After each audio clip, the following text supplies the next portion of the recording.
Le slow sex, c'est une pratique de pleine conscience. C'est aussi justement lâcher le mental en fait. À la fin d'une pratique de méditation orgasmique, on nomme une sensation observée dans le corps à un moment donné. Et c'est très difficile pour les gens de ne pas l'expliquer, l'analyser, la justifier, la comparer. Oui. Donc en tant que méditation, on est là pour dire « t'as senti une chaleur à tel endroit du corps », point. AVS avec Philippe Robichon. À votre santé, bienvenue à tous. Bonjour Nadia, puisque vous êtes là tous les mardis, Nadia El-Bouga, sage-femme et sexologue clinicienne. Comment ça va Nadia ? Très bien, bonjour Philippe, bonjour à toutes et à tous. On va faire l'éloge de la lenteur ce matin, puisque nous allons parler du slow sex avec notre invité qui s'appelle Emmanuelle Duchesne. Bonjour et bienvenue. Bonjour, merci pour l'accueil et l'invitation. Voilà, vous êtes déverrouilleuse d'amour et d'orgasme. Oui, en tout cas c'est le nom que je m'étais donné il y a quelques années en voyant les résultats sur les personnes que j'accompagnais. Et il y avait vraiment cette notion de déclic qui se faisait. Et comme un petit grain de sable qu'il fallait enlever dans un rouage et après tout repartait.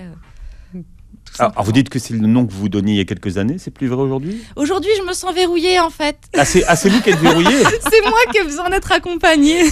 Bon, vous allez passer une heure avec Nadia, vous allez voir, ça va vous déverrouiller partout où il faut être déverrouillé. Hein.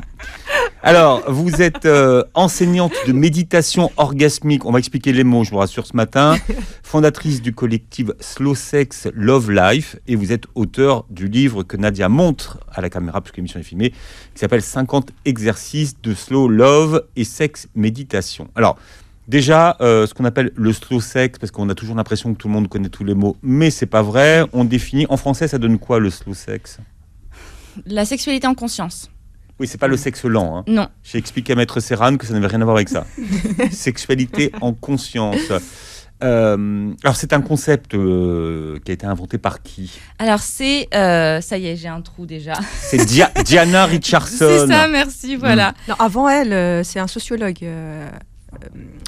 Vital. Ah, t'es sûre ? Oui, je suis sûre. Okay. C'est lui qui a d'abord conceptualisé le slow sex.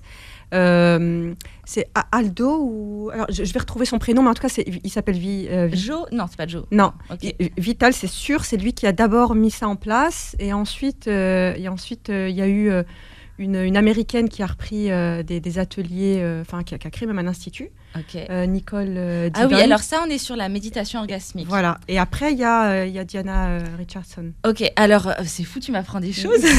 Évidemment, hein, je suis pas surprise, mais moi j'avais retenu Diana Richardson qui a été influencée par le tantra, par Osho et par Barry Long. Et là, et Nicole Didon qui a enclenché un peu plus tard et qui a réutilisé ce nom-là du slow sex, qui s'est mis dans ce mouvement inspiré du slow food en fait. Donc c'est vraiment des gens qui, en lisant tout le mouvement sur le slow food, se sont dit « Ah, mais c'est exactement ce qu'on fait avec la sexualité ». Et il y a plein de mouvements, hein, slow life, slow food, voilà. Donc c'est toute une philosophie, voilà, une philosophie de vie. Oui. C'est ça. Alors, moins connu, la méditation orgasmique. Et il y a énormément d'exercices dans votre livre qui s'inspirent de cette méditation orgasmique. Absolument, vous avez bien lu. On a été très attentifs. Et j'ai fait tous les exercices. Wow, bravo. Je suis complètement déverrouillé. Par contre, ça n'a rien fait à mon dos. Alors, je suis un peu embêté parce que j'aurais préféré être déverrouillé du dos. Mais bon, pour le reste, ça va très bien. Donc, la méditation orgasmique. Oui, qu'est-ce que vous voulez savoir sur la méditation ? Mais qu'est-ce que c'est ? Parce que moi, je connais bien ce que c'est que la méditation, mais appliquée à l'orgasmie, expliquez-nous ce que c'est. Merci de nommer orgasmie, ça me fait très plaisir. Donc, la méditation orgasmique, c'est une pratique on va dire, de pleine conscience qui a la particularité de se faire à deux et avec un point de contact entre deux personnes qui se fait entre un index gauche, si on a un index gauche, et un clitoris. Et donc, on a besoin d'avoir au moins un clitoris dans l'équipe pour pratiquer. Donc, c'est un contact presque direct. Disons qu'évidemment, il y a du lubrifiant, puis on porte des gants pour vraiment bien marquer le fait que c'est une méditation, que c'est un rituel et ce n'est pas une masturbation, c'est pas un moment c'est pas un moment amoureux. Bien sûr, on peut le faire entre amoureux, mais dans ces moments-là, on est des partenaires de pratique. L'objectif n'est pas la décharge, en fait. Absolument pas. En fait, l'idée, c'est une méditation, donc on est là pour observer ce qui se passe sans essayer de le changer. La question qu'on va poser à tous ceux qui nous écoutent ce matin, qui peut-être vont se retrouver dans ce qu'on va dire, c'est comment réveiller une sexualité qui s'est endormie. C'est vrai que souvent dans un couple, et quand on parle de sexualité, il y a une routine, et puis un matin on se réveille et la libido est partie. C'est une des questions, parmi des questions que vous posez dans votre livre. Est-ce que finalement la philosophie du slow sex, c'est intellectualiser quand même beaucoup la sexualité? Non, ça c'est moi. Parce que moi je me suis posé la question, je me suis dit quand même, oh là là, des fois si tout le monde doit se poser toutes ces questions, on n'est pas sorti de l'auberge. Ah oui et non, en fait. Alors moi je sais que j'ai une particularité, j'adore réfléchir, j'adore comprendre, et plus c'est mystérieux et plus j'adore. Mais le slow sex, c'est aussi justement lâcher le mental en fait. Et c'est justement, nous, à la fin d'une pratique de méditation orgasmique, on nomme une sensation observée dans le corps à un moment donné. Et c'est très difficile pour les gens de ne pas l'expliquer, l'analyser, la justifier, la comparer. Oui, surtout dans une société occidentale où on est dans la rationalité et dans le mental à 1000% même. Exactement. Donc en tant que méditation, on est là pour dire... Ok, t'as ressenti un chatouillement, ça t'a chatouillé à tel endroit, ou t'as senti une chaleur à tel endroit du corps, point. Pas besoin de dire oui, c'est parce qu'il s'est passé ça, puis en fait, du coup, j'ai pensé à ça. Non. Et du coup, dans ce sens-là, c'est pas trop dans le mental finalement. D'accord. Par contre, on pose des mots. Et ça il faut avoir les mots pour les poser. Voilà. Et c'est là que c'est un peu plus difficile parce que, comme vous le dites ici, c'est la sexualité, c'est un endroit où souvent, moi, plus jeune, avant d'aller au lit, je faisais quelque part comme une prière. J'espère que ça va bien se passer parce que c'est comme si j'ai plus rien de droit de dire après et pendant. Et en fait, peu de gens sont habitués à vraiment dire les choses, sans dire oh là là, oui, c'était magique, c'était bien, chérie. Non, c'est vraiment là, on va dire les choses. Ça, c'est la télé. Oui, voilà, évidemment. Ouais. Mais ce que je veux dire par là, c'est que c'est pas tellement intellectuel. Par contre, on invite à nommer les choses et à dire les choses qui sont pas toujours faciles à dire. On n'est pas habitué à le faire. On s'autorise pas, et puis la société ne nous autorise pas en fait à être authentique, honnête, franc. Puis on a peur, moi je sais que j'avais peur parce qu'il y a les égos, parce qu'il y a une telle pression à la performance, notamment pour les hommes, ça change, ça bouge. Mais à la base, ils se sentaient tellement responsables de la sexualité, c'est eux qui sont actifs, ils doivent faire, et voilà, dans les relations hétérosexuelles en tout cas. Et du coup, il y a des grands enjeux. Puis comme on leur apprend pas, ils savent pas, puis nous on communiquait pas, moi je communiquais pas trop, ils étaient complètement perdus. Et si je disais quoi que ce soit, c'était patatras, oh là là, mais non, toutes les filles aiment ça quand je fais ça, sauf toi, t'as un problème. Alors remise en cause de leur virilité. Voilà, donc aujourd'hui, heureusement, ça évolue. Ça évolue. Mais vous écrivez, la recherche de performance fait souvent oublier que le meilleur, c'est d'être ensemble et de sentir la présence de l'autre. C'est quand même la base. Pour moi, oui, il me semble que c'est assez universel, mais on n'en a pas toujours conscience. Et il y a beaucoup d'a priori, notamment sur les hommes hétérosexuels. On raconte plein de choses, mais moi, je n'ai pas rencontré un homme qui n'aime pas juste être l'un contre l'autre sans rien faire d'autre, en fait. Et j'ai eu plusieurs hommes comme ça qui me rencontrent, on a des échanges, puis ils me disent « J'aimerais bien faire l'amour avec toi ». Puis je dis « Non. Par contre, moi, j'aimerais bien qu'on fasse une sieste, ou qu'on soit l'un contre l'autre, on se prend dans les bras. » Et on le fait, et puis qu'ils me répondent « Oh, mais c'est tellement mieux que du sexe, merci !» Parce qu'en fait, ils cherchaient de la connexion, de l'intimité, à un moment d'être ensemble et en sécurité. Alors que la sexualité, ça les stressait terriblement. Mais en fait, ce qu'ils cherchent au travers de la sexualité, c'est un moment de connexion. C'est ce qu'on dit ici depuis des années, c'est qu'effectivement, quand on parle de sexualité, les gens n'entendent que génitalité. Donc forcément, quand il y a une demande de cet ordre-là, on pense tout de suite génitalité, pénétration. C'est très bassin centré, alors qu'en réalité, être au contact d'une personne, très simplement, comme vous le dites Emmanuel, allongée, en respiration synchronisée, c'est aussi de la sexualité sous sous une forme peut-être un peu plus connectée. C'est ça. Absolument. Ça peut être la sexualité ou pas. Puis la sexualité, la définition, c'est immense, c'est infini. On va le mettre au pluriel, comme disait l'autre. Voilà.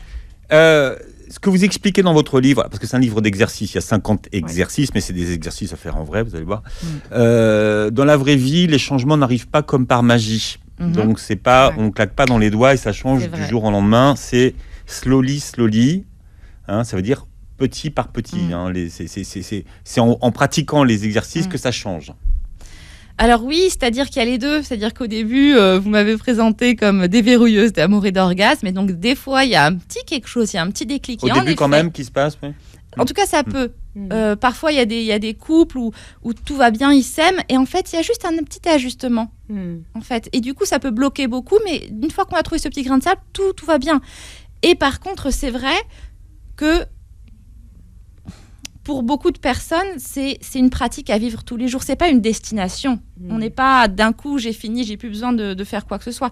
C'est comme, finalement, la méditation, c'est aussi les traditions d'Orient où les gens passaient des vies à raffiner certaines compétences, à raffiner des états intérieurs, à raffiner des états mentaux, etc. Et on est dans cette mouvance-là de passer des années à se rapprocher de nous-mêmes, à se rapprocher de nos sensations corporelles, à s'aligner entre le mental et le corps, etc. Donc, en effet, c'est des choses à pratiquer tous les jours, le plus possible. Oui, parce qu'au final, en fait, toutes ces techniques-là, elles se pratiquent à deux, elles peuvent se pratiquer seules, mais au final, c'est un chemin... Seul, hein. Exactement, c'est un chemin qui est proposé pour soi, en réalité, avant toute chose. Oui, alors moi, c'est vrai que le slow sex de Diana Richardson et de son compagnon, de Michael Richardson, et des Suisses, Anne et Jean-François Descombes, qui ont la branche francophone, on va dire.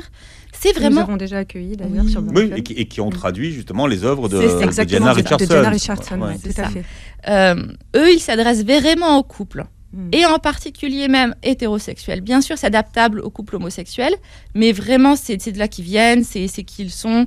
Et moi, j'avais à cœur de proposer un livre sur amener de la conscience dans les relations, mais d'abord la relation à soi-même, la relation à nos amis, et dans les relations amoureuses. Mais moi, c'est vrai que le livre, on a l'impression que c'est un livre pour les personnes adultes, qui parle de sexualité. Mais moi, j'ai beaucoup de personnes que je rencontre qui ont utilisé les exercices, notamment sur le consentement, avec leurs enfants. Et donc, c'est vrai que des fois, j'ai mon stand, et puis j'ai mes petites affaires, et puis j'ai des mamans qui passent, puis, oh, regarde, c'est lui, c'est ça, les exercices qu'on a fait à la maison, en parlant à leurs enfants. Et donc, moi, j'ai des amis qui vraiment utilisent le livre pour faire des choses avec les enfants. Évidemment pas sexuelles, mais de communication, d'écoute des émotions, de consentement. Nadia El Bouga qui est avec nous aujourd'hui, comme tous les mardis, et puis Emmanuel Duchesne qui est avec nous et qui publie 50 exercices de slow love et sex méditation aux éditions Erol, que Nadia vous montrait à la caméra. Vous êtes assortie au livre, on l'a fait exprès. Ah oui, c'est très bien. On va essayer de faire passer des couleurs à la radio. Voilà. On a toujours cette idée que l'autre sait immédiatement ce qu'on aime et sans avoir à l'exprimer. Et ça arrive. Le grand mythe. Ça arrive, mais il ne faut pas compter dessus. Voilà, c'est ça. Si ça arrive, c'est la grâce. Ou alors l'hyper-intuitivité maximale. Voilà, mais il ne faut absolument pas compter dessus parce que nous sommes humains. Et du coup, c'est ça que je propose avec ce livre, avec tous les exercices, c'est dans les moments qui ne sont pas les moments de grâce, comment se retrouver, comment ramener la connexion, comment utiliser la communication, non pas pour briser la magie, mais pour ramener ces moments de magie, en fait. On peut pas... faut arrêter les princes charmants, les princesses charmants. On est des humains, voilà. Mais ça veut dire que l'autre ne sait pas d'instinct ce qu'on aime. Il y a des moments d'intuition qui sont justes, et puis on n'est pas tout le temps dans ces moments-là. Je veux dire, nous sommes humains, donc en fait, non, on ne lit pas dans les pensées, même si parfois, il y a des moments où on a l'impression que c'est le cas. Il y a des moments où on est vraiment connecté. Il y a ces moments de flow, où on est complètement synchrone, et c'est des moments tellement magiques. Le flow, c'est... C'est des moments où on est complètement synchronisé quelque part, mais sans faire exprès. C'est ces moments où, par exemple, on danse, et on bouge en même temps, et puis dans la sexualité, dans l'intimité, ou même dans le travail, où tout se synchronise parfaitement. Même chez les sportifs, hein, ils ont ces moments de flow, ils le décrivent très très bien d'ailleurs. Hein. C'est chez les sportifs que ça a été étudié en fait, vraiment. Mais ça se retrouve dans plein de domaines de la vie. Donc ces moments, bien sûr, existent, mais encore une fois, on ne peut pas les prévoir. Mais est-ce que ça veut dire qu'il faut dire à l'autre... Tu sais, j'aime beaucoup quand on me gratte l'oreille droite. Non, mais je rigole un peu avec ça, mais est-ce qu'il faut exprimer clairement ce qu'on aime à l'autre et comment le faire ? Alors, moi, je dirais... moi, le pari que je fais, c'est de communiquer un maximum jusqu'à ce qu'on se connaisse suffisamment et que l'intuition peut prendre le relais un petit peu plus. Parce que pour moi, c'est vrai que si j'imagine être dans une relation longue et que le temps passe et que mon partenaire ne me sent toujours pas dans ces moments, n'arrive toujours pas à sentir mes changements d'humeur, mes changements de plein de petites choses ou certains besoins, si je dois tout le temps lui dire tout, ça me fatigue au bout d'un moment. J'ai besoin de pouvoir exprimer les choses qu'il ne voit pas, mais que petit à petit, on se connaisse de mieux en mieux et on arrive à gagner du terrain sur ces synchronisations. Alors peut-être je suis idéaliste, mais par contre, je voudrais vraiment dire, parce qu'aujourd'hui, on est vraiment beaucoup à dire, oui, il faut dire nos... moi, la première, ça fait des années que je le dis, exprimez vos désirs, exprimez vos attentes, tout ce qui n'est pas dit, ça va créer du ressentiment. Exprimez vos peurs aussi. Exprimez évidemment, vos craintes. Et en même temps, si on reste que dans la communication verbale directe comme ça, il y a des choses qui peuvent, moi, me manquer au bout d'un moment. J'aime les deux. Il faut jouer sur les deux. Vous aimez la surprise, c'est ça que vous voulez dire? J'aime que mon partenaire, ce qui s'est passé, donc moi j'ai eu un partenaire, là j'ai une relation presque longue. Et en fait, au bout d'1 an et quelques de relation, il pouvait me voir et sentir « Ah, mais t'es triste là, oh t'as un gros chagrin ». Alors qu'il y a quelque temps, il ne le voyait pas. Et pour moi, c'était une immense victoire parce que j'ai passé du temps à lui dire « Là, je ressens telle chose, là j'ai telle peur », alors qu'il ne le voyait pas. Donc je lui explicitais. Et puis à un moment donné, d'un coup d'œil, il va dire « Oula, là t'as un chagrin, oula, là t'es en colère ». Et ça, c'était vraiment chouette pour moi. Alors après, ça demande aussi un travail sur soi. Parce qu'une personne qui a cette compétence, parce que ça reste une compétence, de pouvoir déceler certaines émotions chez l'autre, il faut déjà pouvoir les décrypter chez soi. Évidemment. Tout d'abord. Alors c'est vrai que par rapport au fait d'exprimer clairement ce que l'on aime et ce que l'on n'aime pas, moi j'aime bien prendre l'exemple de la nourriture. On le fait très aisément avec la nourriture. Non, moi je n'aime pas telle chose, je préfère telle autre. Enfin, on le dit quand même. Par exemple, qu'est-ce que vous n'aimez pas, Nadia? Alors moi je n'aime pas les fruits de mer, par exemple. Très bien. Voilà. Donc ça. Tous les fruits de mer? Tous les fruits de mer, oui. Et les crevettes, ça marche ou pas? Non plus. Bon, non plus. Au moins on le sait. Voilà. Alors, j'aime le poisson, j'adore le poisson, mais pas les fruits de mer. Voilà. Bon. Donc ça, c'est quelque chose que l'on dit avec facilité. Pourquoi? Parce que tout simplement... alors c'est vrai que quand on nous pose un plat, parfois on n'ose pas trop, mais en même temps, si on s'écoute, on ne peut pas se forcer à manger quelque chose qui ne passera de toute façon pas. Donc à un moment donné, on se retrouve face au mur à dire c'est très gentil, on enrobe, mais voilà, je ne mange pas ou je suis allergique à ça. On le dit facilement avec la nourriture. Pourquoi ça bloque pour le domaine affectif et sexuel? Ah évidemment pas, mais c'est cette histoire de performance. Il faut être cool, il faut être à la page, il faut être très ouvert, il faut être expérimenté. Il y a tellement de choses comme ça et du coup, c'est ça, il y a toujours des enjeux qui vont nous rappeler à notre identité. C'est la même chose pour des désirs, on va dire, plus tabous. C'est difficile à assumer parce que qu'est-ce que l'autre va penser? Mais c'est pareil. Il y a un tableau, il y a un tableau à remplir pour savoir jusqu'où on peut aller. C'est ça, et puis c'est vrai que si on n'en parle pas, on voit pas trop où sont les limites, etc. C'est ça, c'est vrai. Oui. C'est vrai. Vous avez rempli le tableau, Nadia? Oui, j'ai fait les exercices. C'est vrai? Je suis très sérieuse. Je vais vous piquer votre livre d'exercices. Mais parce que tout à l'heure, vous disiez, je puis me permettre, vous parliez de la perte du désir. Non, la perte de la libido. De la libido. Parce que non, j'ai vu ça dans votre livre qui disait que voilà, on fait les choses par habitude, et puis un jour on se réveille un matin et on se rend compte que notre libido s'est fait la malle. Mais c'est peut-être le cas pour des couples qui sont ensemble depuis 20, 25 ans. Et en fait, ce que j'ai pu observer chez moi, c'est que étant en relation, donc quand je suis en couple avec un partenaire principal ou unique, eh bien, même sans le vouloir, inconsciemment, c'est très pernicieux, je ne vais pas oser certaines choses. En fait, ça délimite un petit peu un terrain de jeu et j'ai peur de la réaction de l'autre. Et du coup, je vais de moins en moins proposer des choses nouvelles, je vais de moins en moins aller vers la nouveauté parce que j'ai un petit peu peur de troubler l'équilibre qu'on a créé. Et finalement, c'est là qu'il y a une espèce de routine. Et pour retrouver, pour moi, en tout cas, la libido ou le désir, en tout cas le désir, là, ce dont je parle plutôt, c'est le désir.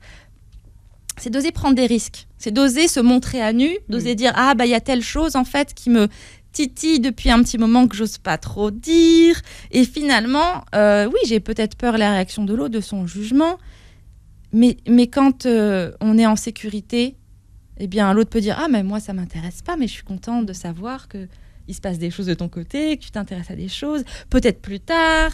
Et finalement, ça relance comme ça les choses. Parce que vous dites justement dans votre livre que derrière toute peur se cachent un ou des désirs non exprimés, non dits, non assumés. Alors, moi, j'ai la phrase complète, si vous voulez bien. C'est intellectualisé, hein, tout de suite. Il existe des exercices donc, pour découvrir les désirs sous les désirs, les peurs sous les désirs et les désirs derrière les peurs. Oui. Ça veut dire quoi? Expliquez-nous, parce que ça, c'est un concept qu'il faut qu'on comprenne bien. Oui, qui est fondamental d'ailleurs. Et pourquoi vous reliez donc un désir avec une peur? Avec une peur, oui.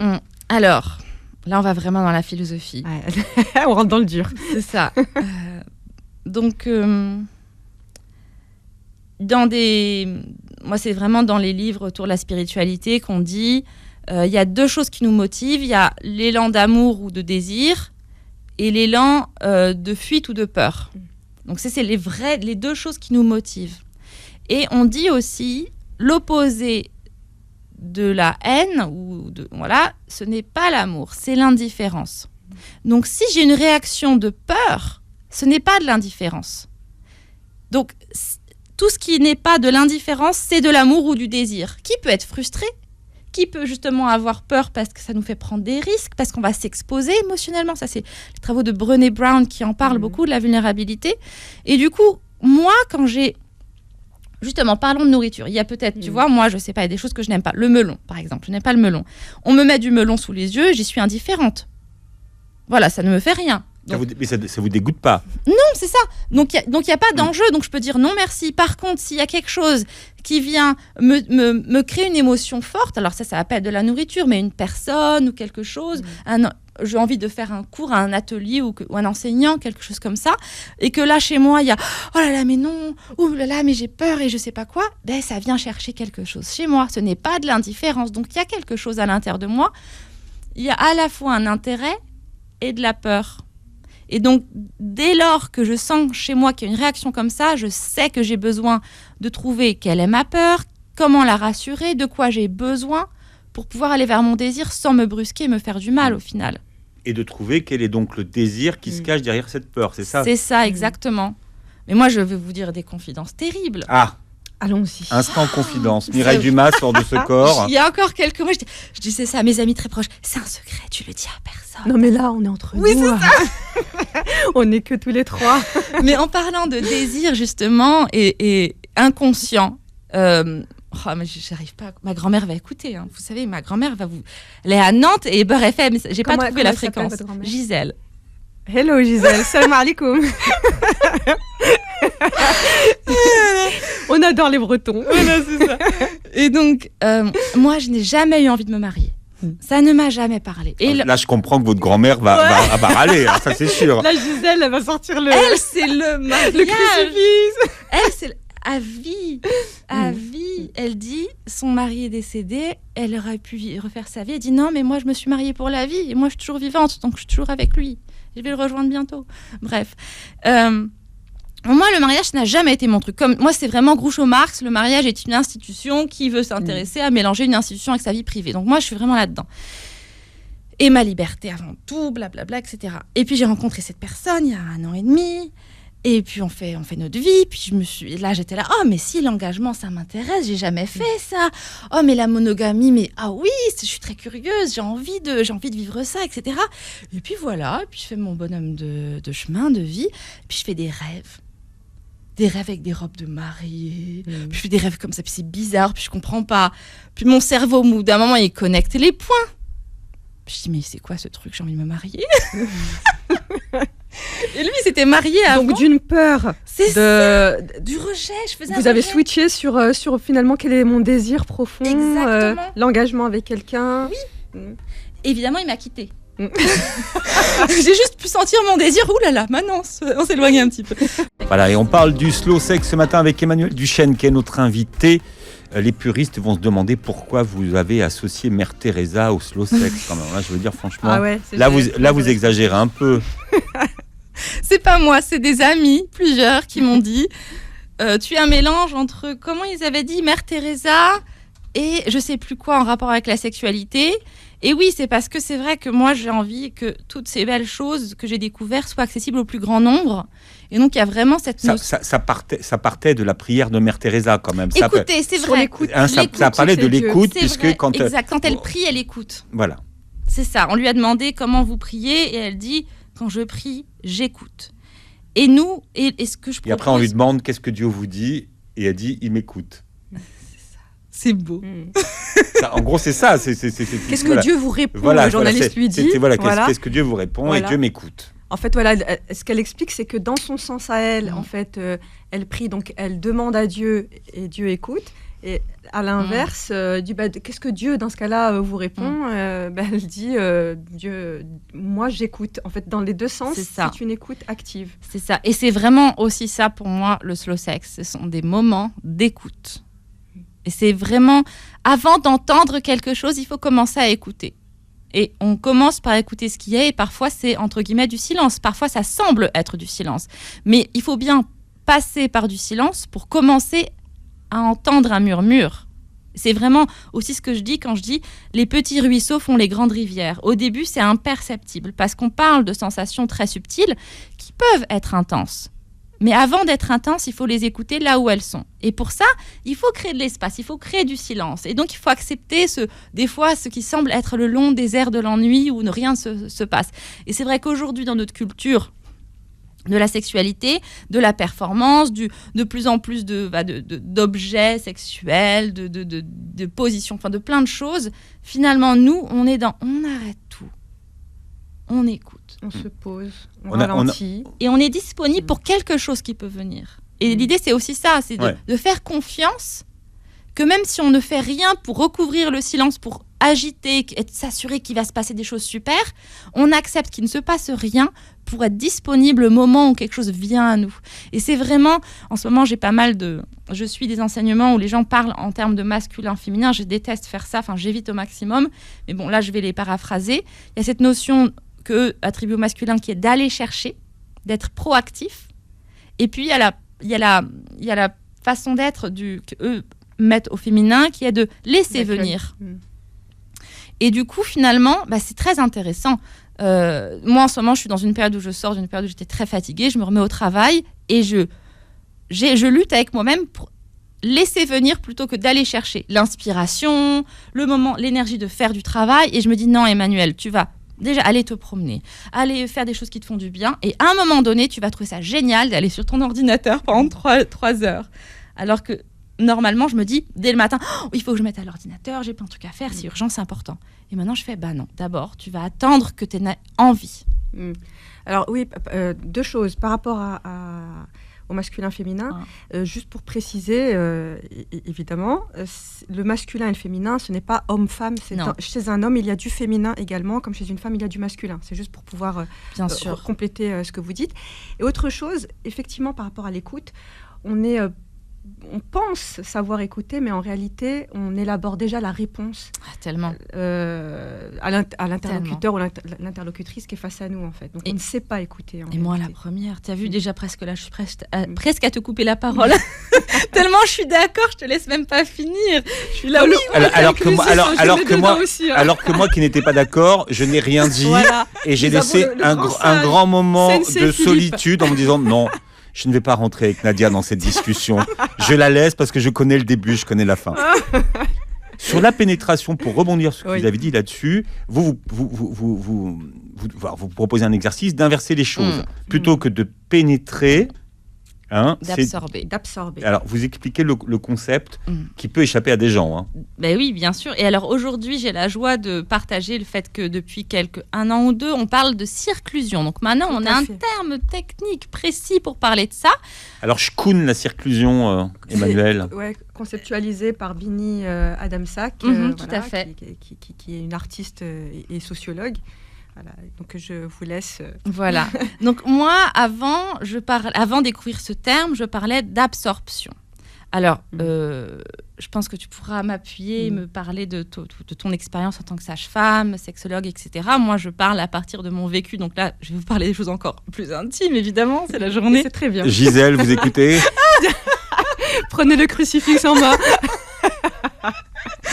Donc en fait, mon expérience, c'est de découvrir que le vagin, en tout cas le mien, parce que c'est surtout celui-là que je connais, eh bien, il est vivant, il bouge. Et finalement, moi, j'ai vraiment cette impression, justement, tu parlais de fruits de mer que tu n'aimes pas, mais moi, j'ai l'impression que c'est comme les mouvements des algues, les mouvements des anémones. Enfin, il y a vraiment quelque chose de très aquatique, parce que c'est vrai que j'ai découvert avec une amie qui dit que le bassin est à 2/3 des tissus conjonctifs, c'est ça qu'on dit, voilà.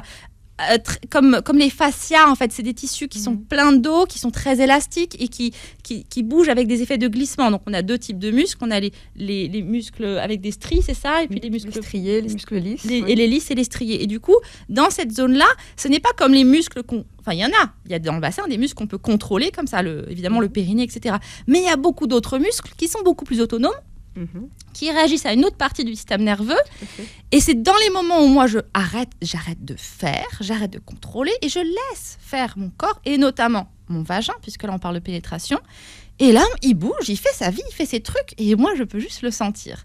Et donc évidemment, il y a des moments où il peut créer de l'espace, faire comme un peu une espèce d'appel d'air pour faire venir, il peut faire la ventouse, il peut absorber, attirer, aimanter. Ça, c'est dans le slow sex, on parle aussi de magnétisme. Ça part de votre tête? Comment justement, c'est quand ma tête s'arrête que ça commence. Ah, donc ça part pas de votre tête. Surtout pas. C'est quand ma tête, elle est bien tranquille et qu'elle arrête de s'occuper de tout.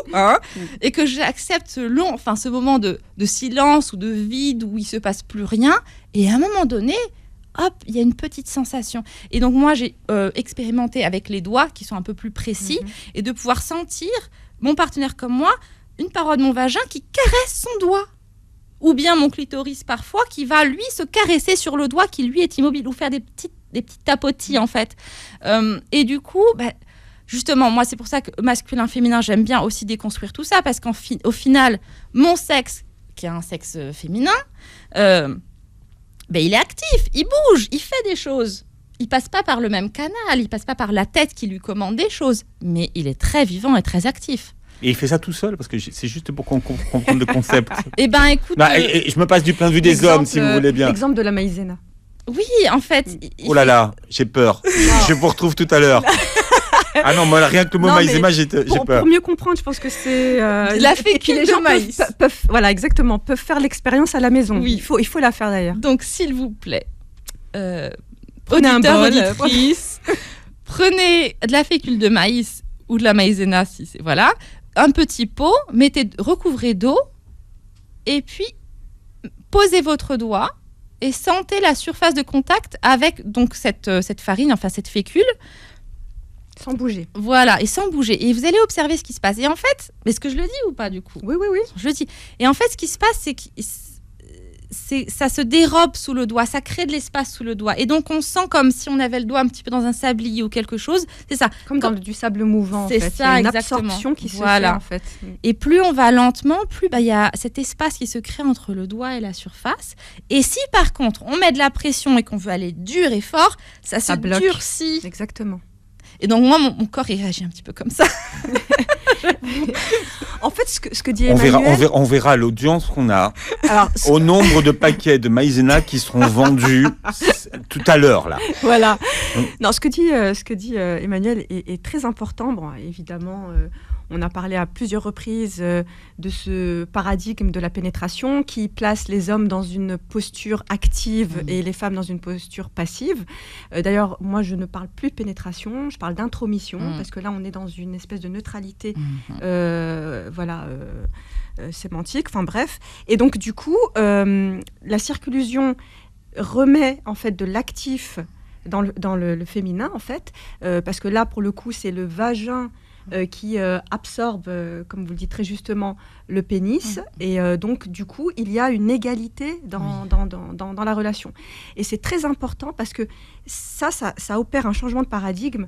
Et pour le coup, ça enlève la pression du côté des hommes, de se dire, c'est moi le pénétrant, c'est moi le viril, c'est moi qui... Il faut que j'ai une érection. Voilà, exactement. Et je dois mener, je dois être à la hauteur d'eux. Non, nous sommes ensemble, puisque moi aussi, je suis dans la circlusion. Donc, si je suis dans la circlusion, je suis aussi responsable, finalement, du mouvement. Et c'est fondamental.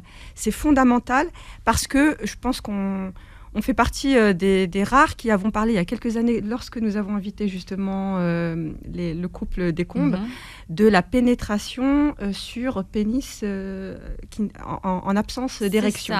Et là, les yeux de pénis certains... au repos, pour être clair. Exactement, pénis au repos. Enfin, quoique, non. Parce que là aussi, pareil, quand on dit pénis au repos, ça voudrait dire qu'un pénis qui n'est pas en érection, en fait, est complètement passif. Ouais, c'est aussi une... Il y a une recherche sémantique à faire, en effet. Ah oui, complètement. Donc, c'est pour ça que je dis qu'il n'est pas en érection.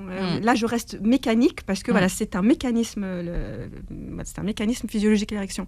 Et donc, on peut avoir une intromission, en partant justement de ces explications-là, d'un pénis dans un vagin sans avoir une érection du pénis. Tout à fait. Alors là, j'ai envie aussi de rassurer tout le monde, ne vous mettez pas dans de la performance d'y arriver. Exactement. Ça demande des états de dilatation et ça peut prendre du temps. Il y a des personnes qui peuvent avoir différents degrés de vaginisme, de contraction du périnée. L'excitation va faire qu'on va facilement aussi avoir des contractions. Donc, c'est un chemin. Il n'y a pas de destination. Ne vous embêtez pas. Ça arrive pas. Voilà, pareil.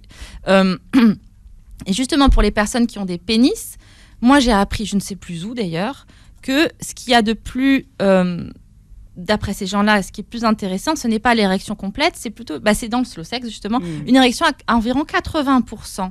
Même moins. Oui, ou même moins, évidemment.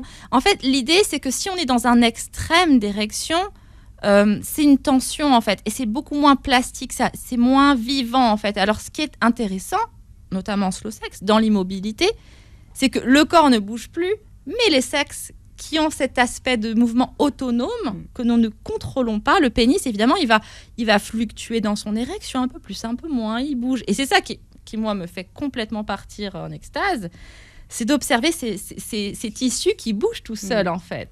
D'ailleurs, dans les exercices de slow sex, il y a aussi cette recommandation, par exemple, pour ne pas justement glisser vers cette performance, d'avoir une intromission avec un pénis en érection à 80 ou 100%, et puis de le laisser justement de sortir tout doucement, tranquillement de cette érection, et de descendre à une érection à 50 et 40%. Tout à fait. Et de demander justement, ou en tout cas pour l'homme en question, laisser s'exprimer ses sensations et qu'il puisse repérer ce que ça fait également d'être dans un vagin avec un pénis qui n'est pas en érection complète. C'est merveilleux, libérateur. Vous avez vu ça? Bon. Alors, il y a des exercices, il y en a 50, si vous voulez savoir ce que c'est que l'exercice des 4 P, le P, P, P, P. Il y a aussi l'exercice, pour les messieurs, le 21 Days Challenge. Enfin, il y a plein d'exercices. Tout ça se retrouve dans le livre de notre invité Emmanuel Duchesne, que vous remonterez, Nadia, 50 exercices de slow love et sexe méditation. L'éditeur, c'est Erol. Vous réécoutez l'émission en podcast sur beurrefm.net. Vous verrez la vidéo de cette émission sur notre chaîne YouTube. Merci d'avoir été avec nous depuis Toulouse. Vous êtes venu de Toulouse. Non, de Bretagne cette fois-ci. Ah, vous êtes de Bretagne. Ah oui, c'est vrai. Bon. Je crois que vous étiez une Toulousaine, Kong. Je l'ai été. Ben voilà. Je suis nomade avant tout, en vérité. Voilà, c'est ça. Très belle femme du monde. Journée santé sur Beurre FM.